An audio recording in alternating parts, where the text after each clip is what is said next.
Baik, mitra bisnis segmen Businessman Opinion kami buka kembali ya. Ada kabar ya mengenai rencana pertemuan Presiden Prabowo Subianto dengan Ketua Umum PDIP Megawati belakangan berhembus makin kencang. Meski kabar itu sudah beredar sejak sebelum pengucapan Sumpah Presiden dan Wakil Presiden pada tanggal 20 Oktober 2024, disebutkan pertemuan para tokoh bangsa ini dapat memberikan dampak positif seperti memperkuat pembangunan, meningkatkan investasi, dan menciptakan stabilitas politik. Telepon pertama dengan Pak Anugrah. Ya, jadi soal Bu Mega kecewa sama Pak Jokowi ya. Ya kalau saya sih, ya orang boleh saja sih mengatakan kecewa, itu kan asumsi. Ya kan, silahkan. Bahkan ada yang mengatakan Jokowi macam-macam lah, gagal lah ini dan sebagainya. Itu kan asumsi. You know? Kalau menurut saya pribadi, Pak Jokowi itu sudah memberikan yang terbaik untuk Indonesia. Segala kebijakannya beliau itu semua dapat diukur, gitu. Dapat diukur dan mempunyai nilai bisnis, aset bisnis ke depannya. Kita bicaranya jangka panjang, gitu loh. Nah, kalau kemudian ada yang mengatakan Bunda Jokowi itu kembali lagi pada asumsi, pada pandangan orang, ya boleh sah-sah saja. Nah, terus kalau menurut saya sih, lihatnya itu dari keuntungan kebijakan seorang pemimpin. Sebenarnya kalau mau kita bicara soal pada masa Bu Mega, ya banyak sih, gitu loh. Banyak yang minusnya, gitu kan. Banyak yang minusnya juga. Bukti salah satunya apa? Mungkin bisa dicek di beberapa tulisan di Google dari beberapa media mengenai alasan Bu Mega pada saat itu menjual Indosat ya. Itu menurut saya juga kebijakannya juga banyak orang yang kecewa, gitu kan. Karena apa? Karena kok alasan yang pertama yang pertama disampaikan itu mengenai pesawat TNI masih layak nggak? Padahal setahu saya pada masa itu TNI itu sangat dibenci, gitu kan. Iya. Ya kan, tapi kok kenapa alasannya TNI, gitu loh.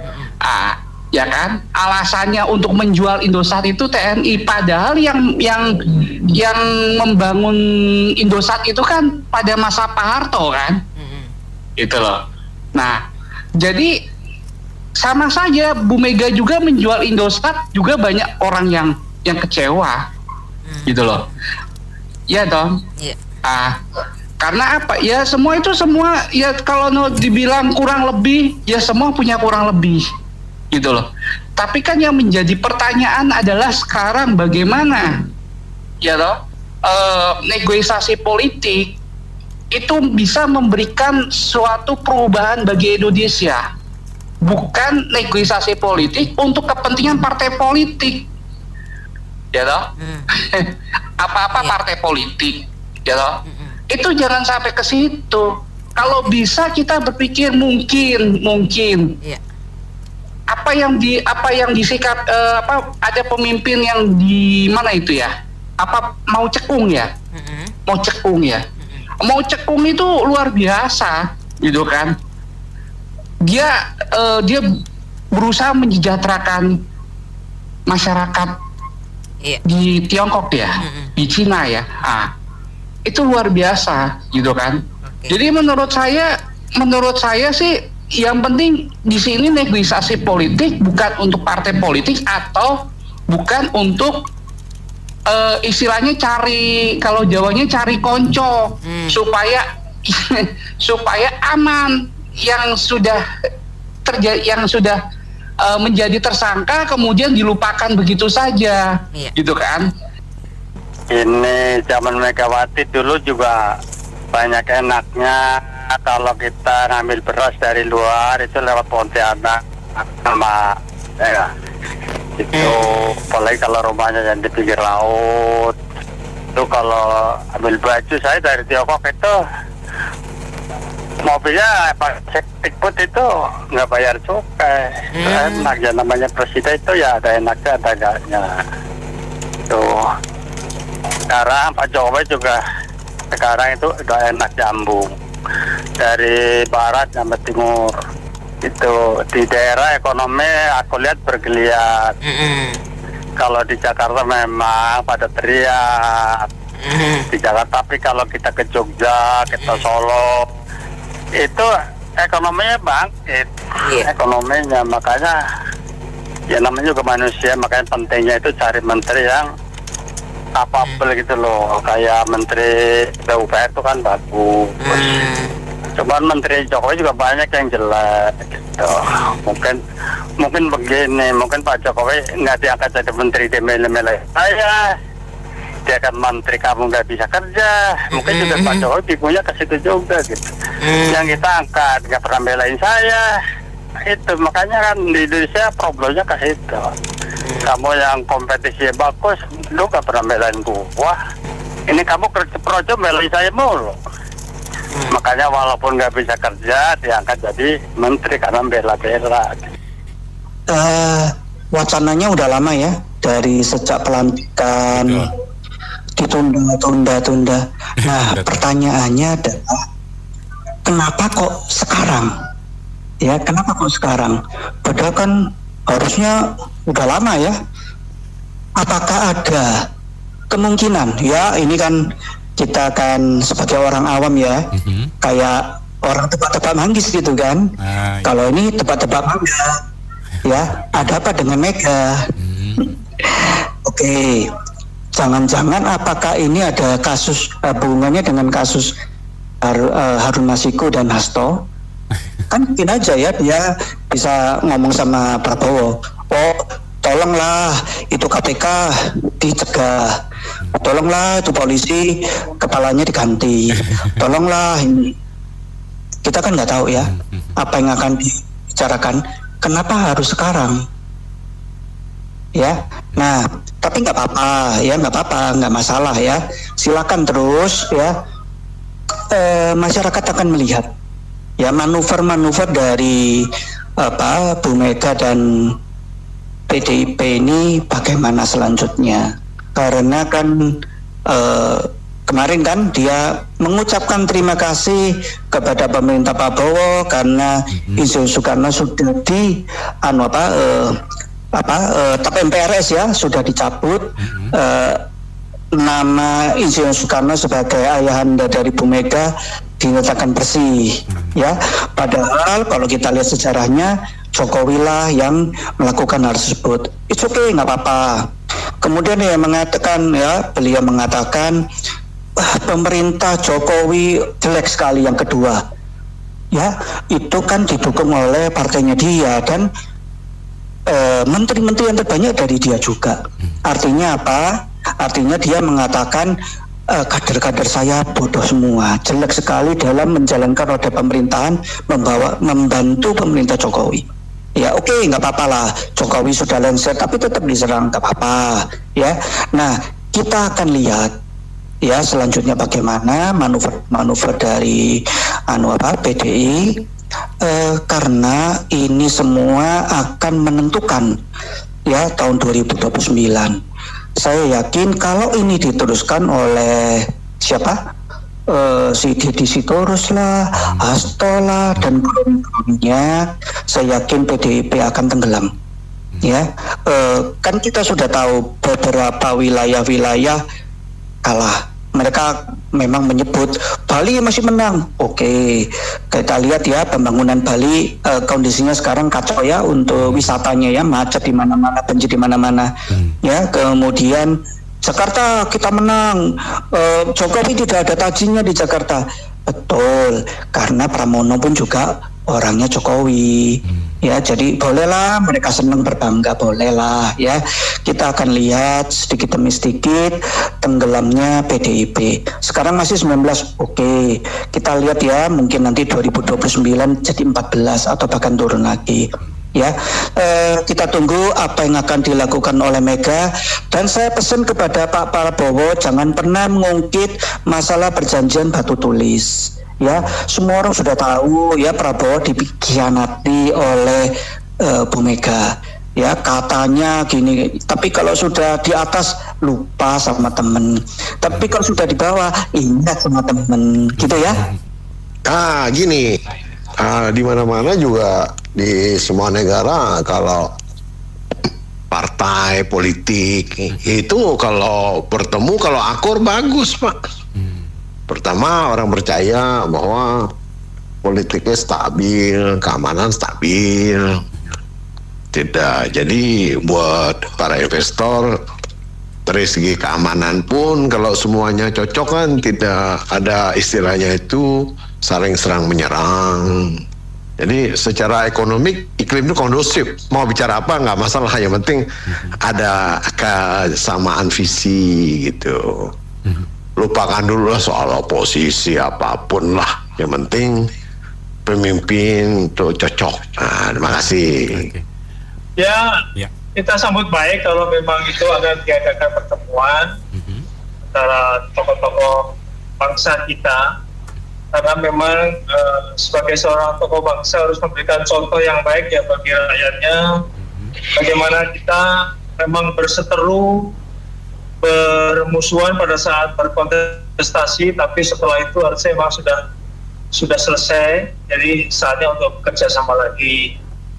Jadi yang luka-luka lama pada saat berkontestasi itu sudah harus selayaknya dilupakan, dihilangkan, dan kembali lagi untuk bekerja sama. Tetapi bukan berarti terus bisa menjadi satu dalam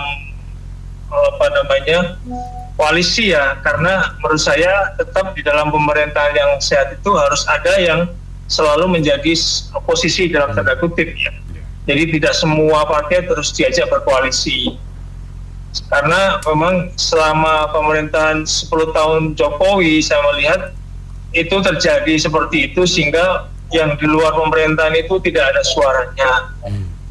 Karena semuanya masuk di dalam koalisi. Pada akhirnya kebijakan-kebijakan yang dilakukan pemerintahan Jokowi waktu itu tidak ada yang mengkoreksi, tidak ada yang mengkritisi, sehingga ya mohon maaf mungkin bagi para pendukungnya, ya mohon maaf sedikit banyak ya akibatnya adalah negara kita tidak dalam kondisi baik-baik saja, karena banyak hal kebijakan yang menurut saya kurang tepat ya, karena tidak ada yang mengawasi dari luar, karena semuanya termasuk DPR, termasuk aparat hukum, semuanya jadi satu suara, jadi nggak ada yang mengarahkan, nggak ada yang mengawasi seperti itu. Ya oke, kalau pertemuan silakan, tetapi ya tetap harus ada yang di luar pemerintahan sebagai pengkritisi, sebagai pengawal kebijakan gitu. Itu aja, terima kasih. Saya udah bilang berkali-kali, dari dulu saya jaga kantor KPU sebagai pengaman, jadi saya tahu lah gitu, kan saya juga lulusan Akmil Akpol, tentu saya tahu di belakang layarnya Pilpres di Cawapres dan pilkada dan lain-lain caleg gitu ya, dan itu tidak saya diamkan sih, saya kasih kamera-kamera tersembunyi, semua kegiatan mereka terekam, kalau perlu saya buka ke publik juga bisa kalau mau. Jadi kan kita kan tahu bahwa di undang-undang negara kita itu kan memang ada yang menyebutkan presidensil itu maksudnya yang menang pemilu asal jujur, karena ada syarat lain di pasal 6A-nya tuh jujur, benar-benar jujur selain luber dan adil. Kalau tidak jujur berarti tidak sah. Presidensial itu maksudnya siapapun yang menang pemilu, parpol lain, peserta pemilu lain ngikutin asal jujur, sekali lagi. Nah, yang di sini yang meragukannya kan kejujurannya, udah tahu ada permainan uang dan skenarioan di situ di dalamnya. Nah, lalu kenapa sih kok ada pertahanan oposisi? Sila keempat dari Pancasila ya, kerakyatan diperoleh kebebasan dan permusyawaratan perwakilan. Kata permusyawaratan itu cerminan dari demokrasi. Jadi mau tidak mau, yang sebetulnya di undang-undang dasar kita atau presidensi tidak ada demokrasi, gara-gara ada Pancasila, karena Pancasila sila keempat tuh 1 sampai 5 itu sumber dari segala sumber hukum adalah Pancasila di negara kita. Jadi mau nggak mau diakui juga. Akibatnya muncullah oposisi, gitu. Ya. Dan inilah di negara kita. Jadi oposisi itu sebetulnya hanya untuk bermain demokrasi, bukan oposisi sebenarnya tanda kutip. Jadi itu oposisi hanya untuk bermain demokrasi. Sebetulnya itu yang menang pemilu itu diikutin, asal jujur. Nah di sini masalah tanda tanyanya rakyat. Makanya golput tuh banyak sekarang, tahun semakin banyak, semakin 5 tahun pemilu semakin banyak golput. Karena mereka sudah pada tahu permainan sandiwara politik di negara kita hanya bagi-bagi jabatan atau proyek negara, ujung-ujungnya kemungkinan seperti itu. Di antara kelompok mereka yang bermain politik, yang tidak bermain politik ya tidak kebagian. Kan seperti itu intinya. Akibatnya banyak rakyat yang golput. Jangan heran, rakyat sudah pada tahu kok, gitu ya. Dan kita yang penting nih buat rakyat, kita bisa mayoritas sejahtera. Penegakan hukum kita tuh tajam ke segala arah. Rakyat nyaman, aman, makmur, sentosa. Terserah kok yang mau jadi pejabat apa. Kalau kita mah rakyat begitu, kita cuma ngikutin doang. Tapi kalau bisa penegakan hukum benar-benar tajam ke segala arah. Jadi jangan cuma ke rakyat kecil aja, di atas juga. Dan ekonomi bagus, rakyat makmur, sejahtera, aman, nyaman, sentosa, adil gitu ya. Diterima nyaman oleh rakyat. Kemungkinan seperti itu. Terima kasih. Nah, kalau idealis, kalau ideal, ya seperti yang judulnya. Tapi emang ada yang ideal. Jangan lupa dong, baru aja berapa bulan sebelum Prabowo dilantik, bukankah mereka juga sudah ngomong mau ketemu. Tapi nggak ketemu. Akhirnya Pramono Anum yang muncul. Itu karena minta jatah menterinya tidak sesuai dengan deal-deal politiknya, sehingga mundurlah. Jadi nggak ketemu. Sekarang mau menyelamatkan anak nenek, ya terpaksa harus ketemu lagi. Nasi goreng dikembangin lagi. Emang ada mikir kepentingan kita, mimpi lah ya. Nah itu masalahnya sekarang. Kalau saya nggak setuju mereka ketemu. Kenapa? Karena nanti kalau ketemu yang diminta adalah deal tentang hukuman, deal tentang korupsi. Nanti itu jangan dibuka ya. Aduh, kacau dong. Berarti Pak Prabowo 1 minggu yang lalu panggil itu kejaksaan dan seluruh stafnya ke istana untuk meeting bagaimana itu gebrakannya tentang korupsi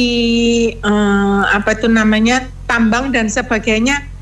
Batal dong nanti semuanya. Enggak lah, biarin aja. Kalau yang jelas gini loh ya, mana ada sih di negeri kita ini yang bekerja, partai politik yang bekerja untuk rakyat beneran. Contoh aja, ada satu partai juga yang minta ketemu itu, kadernya padahal udah tua loh bapak-bapak, punya anaknya itu menjadi PNS.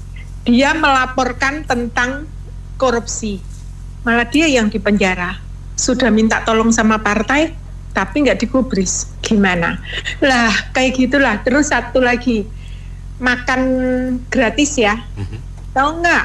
Guru di SMK berapa gitu ya, itu minta sama wali murid 2.600.000 kalau nggak salah per wali murid untuk membiayai gurunya makan siang. Iya. Ya tahu ya. Aku sampai aduh mati. Lah jadi ini nih susah. Udahlah, nggak apa-apa. PDIP bermusuhan dengan Pak Prabowo, biarin aja. Yang penting Pak Prabowo harus dengan koalisinya itu memberantas korupsi. Karena negeri ini kalau tidak benar-benar memberantas korupsi, itu yang membuat pangkal persoalan negara ini hancur. Kok nggak usah rame-rame gitulah. Barusan ini kan juga kadernya PDIP yang mengatakan, saya minta Pak Prabowo harus memecat ketua KPK dan Kapolri. Kalau tidak, PDIP tidak akan mau mendukung lagi pemerintahan Pak Prabowo. Ada itu statement itu di TV-TV. Lah gimana?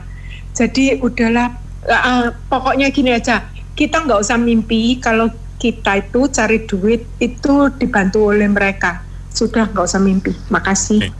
Ya, dalam politik itu yang ada kepentingan abadi. Iya kan, temen bisa jadi lawan, kawan bisa jadi lawan jadi kawan, sebaliknya. Tapi kalau kepentingan ya itulah yang tadinya berseberangan, akhirnya gimana caranya untuk bisa sejalan. Itu aja saya mau bilang. Oke.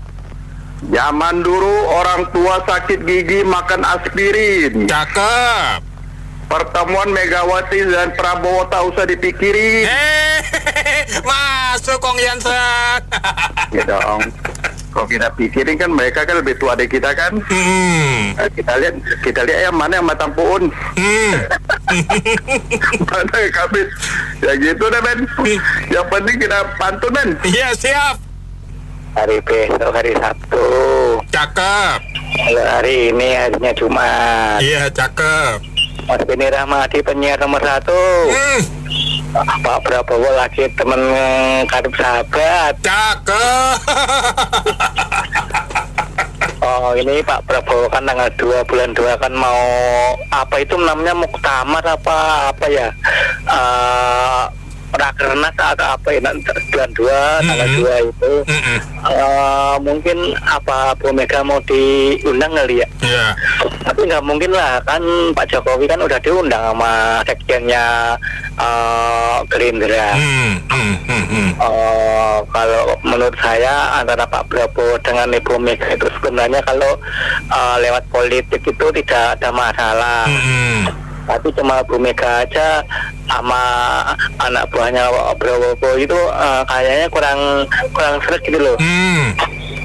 Terutama si anaknya presidennya kemarin sama si Demokrat.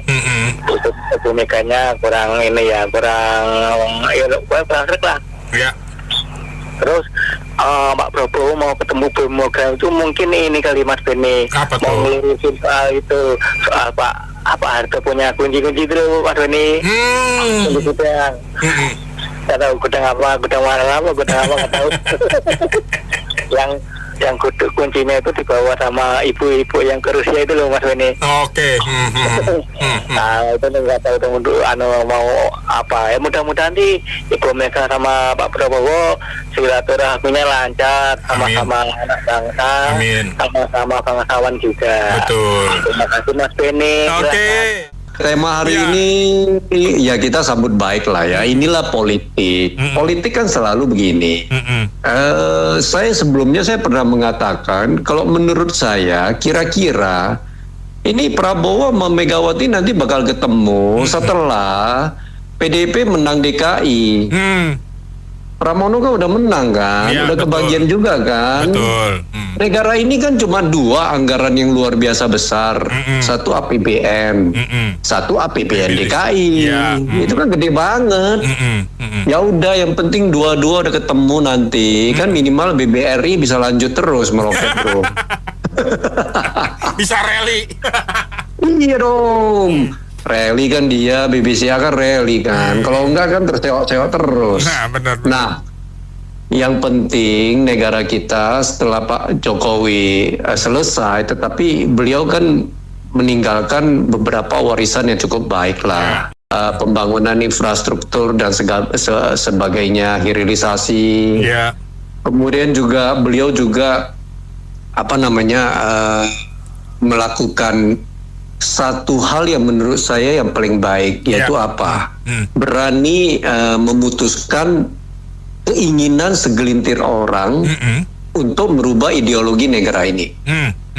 Itu kan ada waktu sebelumnya ya. Itu dimanfaatkan orang-orang tersebut segelintir aja, tetapi dimanfaatkan untuk mengacaukan negara ini, dan di tangan Pak Jokowi saya pikir baik sekali ditanganinya.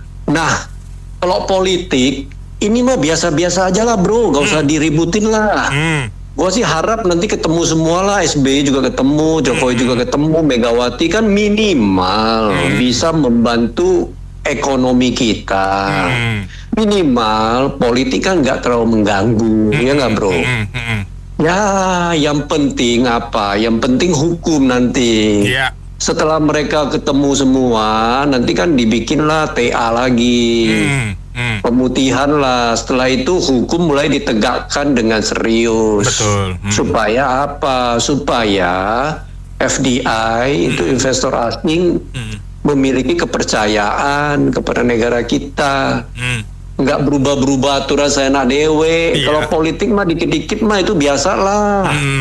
Nah, nantinya kan kita berharap investasi bisa masuk karena APBN kita kan nggak bisa menopang pertumbuhan yang mau ke 8%.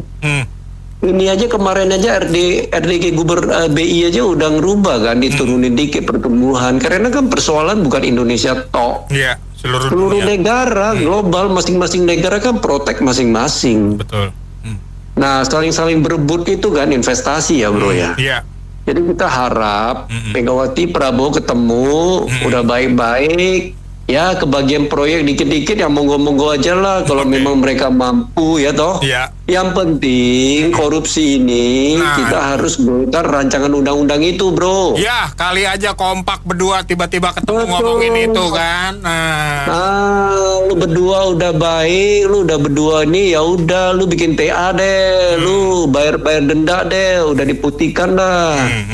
Udah itu rancangan undang-undang itu mencegah ke depannya. Karena kan kita membereskan yang lama, terus kita harus mencegah nantinya karena satu hal bro, yang IPA kemarin itu bahaya loh, itu indeks kita semakin menurun loh, itu bahaya sekali. Itu bahaya sekali.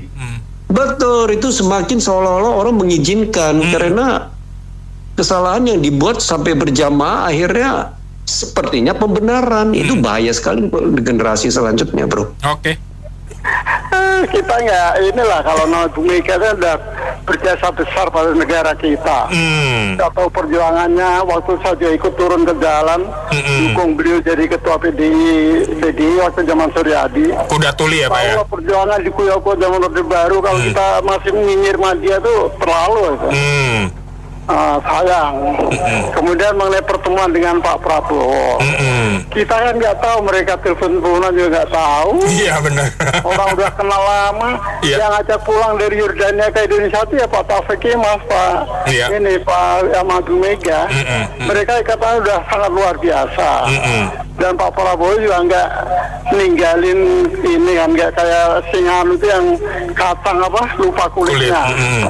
Dia tetaplah seorang patriot. Biar gimana pun banyak kekurangan tapi ya banyak kelebihan juga.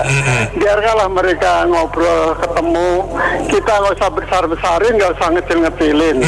Kalau kita nggak tahu di belakang dia ada apa. Selamat lah kalau memang bisa ketemu dengan baik. Semoga negara kita aman, sentosa berber. Dari Gambir ke Pantai Indah Kapuk. Cakep. Hubungan kawan lama tak akan pernah lapuk.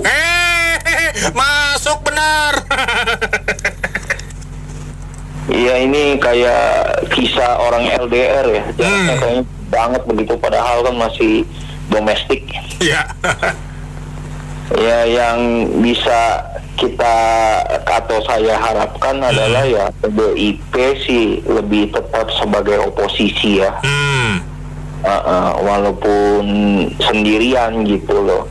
Karena kalaupun membantu ya tetap semua kontribusinya untuk kemajuan bangsa, untuk kesejahteraan rakyat. Tapi kalau misalnya diharapkan full 100% tanpa oposisi ya udah nggak seru lagi ini film gitu loh. Kenapa? Alasannya itu alasannya buat itu kayaknya mengada-ngada nih Mbak. Bu Ati sih ini loh tetangga saya yang pakai baju merah itu loh Mbak. Kayaknya alasannya terlalu dibuat-buat. Sebenarnya sih alasan menurut saya sih ya sebagai rakyat jelata gini yang nggak tahu apa-apa. Kayaknya sih itu untuk kompromi, minta keringanan hukuman atau apalah pokoknya supaya anak buahnya itu nggak ditangkap, nggak diperiksa, nggak dipenjara. Kalau memang dia berniat mau bergabung untuk membangun ini, kenapa nggak dari awal saja pada saat pemenangan presiden diresmikan, diketahui dia langsung bergabung dengan koalisi gitu. Apalagi kan dibilang belum lama dibilang koalisi tanpa syarat kan. Lapangan dari dulu tanpa syarat gitu kan.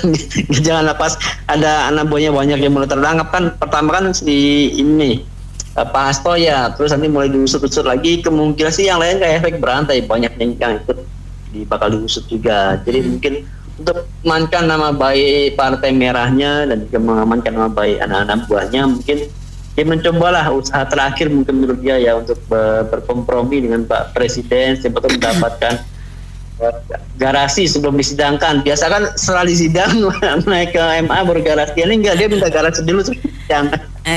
Seperti sejak dulu Pak Prabowo dengan Jokowi itu inginnya PDIP itu ikut serta dalam koalisi.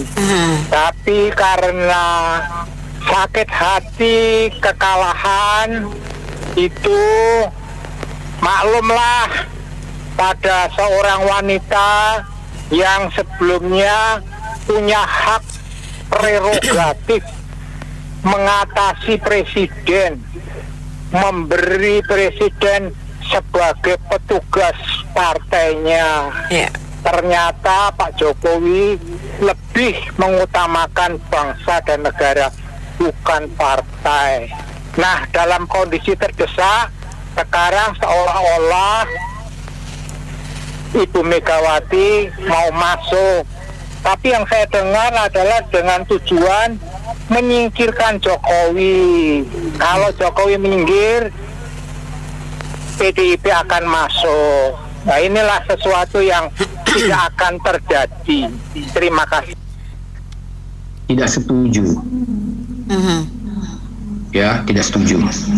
Presiden kalau pilih partai itu buat apa? Kalau semuanya kong kali kong bagi-bagi jabatan. Lantas rakyat ini mau ngapain? Dipertontonkan dengan koruptor semua. Saya lebih setuju nggak bergabung. Saya lebih setuju Prabowo tangkapin semua koruptor PDIP. Oke? Lantas nanti kalau PDIP 2029 menang, balas menangkapin semua koruptor Gerindra atau Golkar. Saling tangkap menangkap. Saling hajar menghajar koruptornya. Yang diuntungkan rakyat. Bukan berkolaborasi bagi-bagi jabatan. Ini kan negara koruptornya bebas di sini. Kita lihat aja, 300 triliun korupsi, hukumannya 6 tahun. Jadi kalau korupsinya 150 triliun, korupsinya hukumannya bisa 3 tahun. Mau kemana kita mimpi mau maju, mau menyaingi Vietnam, nggak bisa. Jadi biar aja PDIP di luar, semua koruptornya ditangkepin. Oke, nanti 2029 kalau PDIP menang, balas, tangkepin semua koruptor yang 5 tahun ini. Kita pertontonkan saling tangkap menangkep, bukan mereka kong kali kong. Begitu. Jadi buat apa? Apa untungnya buat rakyat mereka berdamai? Apa untungnya buat rakyat semua yang kemarin saling bersaing itu bersatu dalam satu kursi? Apa untungnya buat rakyat? Nggak ada untungnya. Yang untung media aja mungkin yang dibagi-bagi duit, seolah-olah mereka bersatu damai. Apa yang damai? Orang koruptor jalan terus. Biar aja mereka saling hantam menghantam, membuka semua aibnya. Sekarang kita lihat, Firly Bahuri baru ketahuan. Ternyata selama ini Firly itu ketua KPK, mantan ketua KPK tidak ditangkap, rupanya backingnya kuat di PDIP. Jadi kita hanya dipertontonkan begini. Lihat itu, Sambo sampai sekarang tidak dieksekusi. Ya kalau benar negara ini ya eksekusi dong, Gerindra eksekusi dong. Nanti 2029 terjadi balas dendam. Kita semoga PDIP menang, semua koruptor Golkar atau partai-partai lain itu yang selama ini berkuasa dipenjarakan lagi. Kita senang, saling menghantam. Itu aja, terima kasih. Dari saya pribadi, saya pernah bicara di Pas FM, saya menilai Bu Mega post power syndrome. Post power syndrome adalah orang yang dulu merasa sangat berkuasa dan ingin berkuasa sepanjang masa seperti Ratu Elizabeth, tapi sorry Bu Mega, ngawur. Maksud saya, rakyat menilai Pak Jokowi banyak memberikan jasa ya selama minimum 8 tahun. Banyak memberikan jasa, banyak sekali infrastruktur dan segala, sampai Indonesia dikenal di dunia, di globalisasi Indonesia terangkat namanya. Jadi kalau Ibu Mega menyebutkan itu tapi rakyat mayoritas menyebutkan berbeda, nah saya rasa yang jumlahnya banyak yang lebih benar. Begitu aja, terima kasih. Kita tahu sendiri ya, dari wali kota DKI sampai menjadi RI 1 itu kan banteng yang mencalonkan Pak Jokowi itu. Iya. Kedua, ada kesenangan Bu Mega. Evaluasi terakhir dia terlambat itu. Sampai bisa lagi 9 tahun itu kan tahun ke-9 Meganya ya kan bisa menerima kan begitu ya. Kalau kita lihat medsos, permainan, langkah-langkah yang jalan Jokowi juga kita sangat menyesalkan itu loh. Terlalu dikendalikan oligarki. Temanya dirubah gitu. Pertemuan Jokowi dengan Prabowo. Kemudian Prabowo bisa mengevaluasi oligarki yang selama ini menggandeng yang diendorse oleh Jokowi atau oligarki yang mengendalikan Jokowi gitu. Bagus sama begitu. Sehingga lupakanlah. Dia aja juga seperti yang lewat menyelenggarakan juga kok. Terima kasih. Iya, kalau saya penilaiannya beda sama yang bukan yang ini, yang depannya tuh yang bilang Ibu Mega mau berkuasa gitu. Kalau saya lihatnya terbalik, malah Jokowi. Karena satu keluarga kan kelihatan gitu. Kalau Mega mati, dia biar mau ituin anaknya, tapi Ibu Watinya kan tidak lagi berkuasa. Iya. Lagi senggang begitu. Kalau saya melihatnya terbalik, malah Jokowi yang mau ini sampai anaknya 1, 2, 3 kan. Nah itu buktinya berantakan terus, segala pik 2 segala macam itu banyak yang jadi menjilat gitu. Ya gitu doang ya. Komentar. Yang jelas gini, Pak Jokowi itu telah menyimpang dari pakem yang ada di Indonesia ini. Dia itu sudah tidak pantas sebetulnya. Jokowi ini melanggar aturan. Dia udah menabrak undang-undang konstitusi dengan iparnya itu Usman Anwar Usman segala macam. Dan dia tuh tidak memenuhi melanggar undang-undang yang paling krusial itu, yang paling sangat orang yang tidak suka itu, kalau di bangsa di Cina segala macam udah hukum mati mereka itu, karena udah melanggar undang-undang yang begitu luar biasa. Dan Prabowo dengan Bu Megawati itu nggak ada masalah. Yang ada masalah adalah ini anak nakal ini, anak nakalnya melanggar aturan Jokowi itu untuk menaikkan keluarganya itu, nepotismenya luar biasa. Sangat luar biasa. Sebetulnya Gibran itu belum pantas menjadi wakil presiden. Umurnya baru 36 tahun. Undang-undang konstitusi mengatakan umur itu maksimal 40 tahun. Jadi di situ dilanggar semua. Dimasukin pasal-pasal yang membolehkan. Yang kedua juga Kaisang. Kaisang itu dengan menggunakan Mahkamah Agung. Nah ini kan repot orang kayak gini. Dia udah melanggar undang-undang. Sekarang dia baru tahu. Dan juga PIK juga itu susah. Waktu zaman dia itu pemagaran itu kan lama. Tapi itu sampai 30 km itu tidak terpantau. Angkatan laut diam aja. Itu kenapa begitu? Ini udah rusak semua. Jadi Jokowi ini sebetulnya udah nggak pantas lah tinggal di Indonesia. Terima kasih. Komentar saya enak-enak aja ya, nggak saling bercanda, nggak tegang. Namanya itu kan sudah terjadi. Tinggal ya kita namanya rakyat ya mencari kesempatannya ya. Kalau ada kesempatan kita namanya Prabowo sama Ibu Mega itu kan LBK lah. Dari teman bertemu kali Kemarin sempat tegang gara-gara Mbak Mega ngangkat Jokowi. Tapi kan sekarang kalau datang ya paling ketawa-ketawa doang. Cerita masalah kan baik. Ya relak lah namanya. Kan kita dulu berjuang, SBY kalah, kita sekarang udah kebagian semua. PDI kebagian 2 periode. Nanti Gerindra juga kebagian 2 periode. Udah aja ya nggak. Yang penting kita nunggu Pak Prabowo nanti ekonominya tumbuh 8%. Itu yang kita tunggu. Kalau itu kayaknya bisa tercapai asal produk dalam negeri itu diutamakan. Produk luar negeri ya boleh masuk, tapi dipersulit aturannya, dibikin dikit biar ada gitu. Makasih. Menurut saya, Mak Banteng itu kan sudah tua, ya dimaklumi kalau kecewa berat anak bimbingannya tuh ngelawan gitu.